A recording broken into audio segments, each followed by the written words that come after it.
Welcome to Ninerology, Faithful in the Trenches. I'm your host, Alan, and we're here to talk about breaking news. Now, I'm a bit under the weather, but when I saw this breaking news, I'm like, we got to do an episode.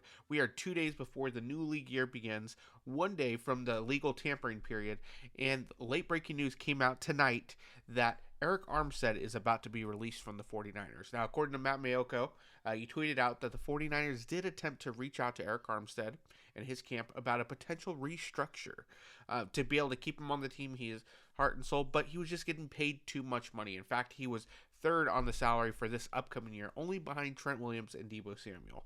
And he typically misses between 3 and 5 games a year already with those knee and foot injuries that were basically just going to be lingering around every season until his career is done.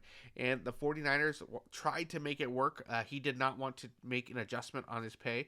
And so they ended up letting him go, which is going to work out for him. He's going to find a spot.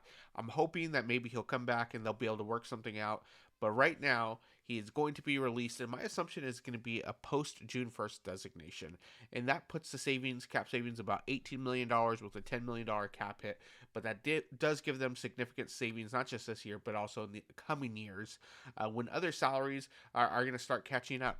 Now, that's also probably going to be money that's money. First off, that's money that's not available to them during free agency. If you do a post June 1st designation, that cap savings isn't going to be available until that actually kicks in, which would be June 1st.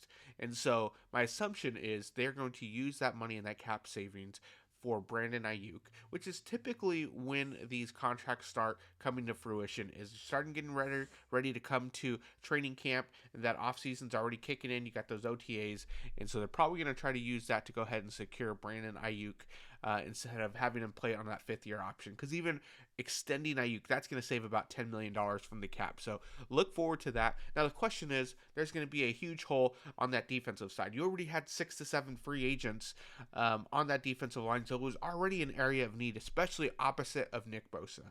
Now you're losing a starter in the middle. Just by this release, you know they're probably going to keep Javon Hargrave. They have to, at least for one more year.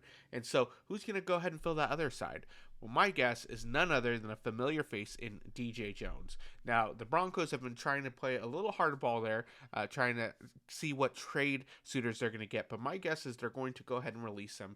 And what better way to go ahead and fill that gap by bringing back DJ Jones? Now, if you don't remember DJ Jones, he was a big heavy hitter right in the center and priced himself out of San Francisco.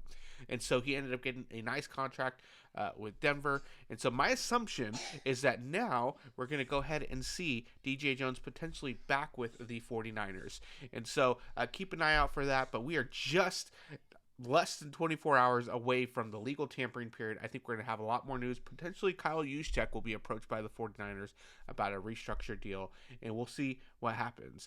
And so don't forget to like and subscribe, and that's all we have for you today, and we'll more than likely catch you tomorrow on Ninerology. See you later.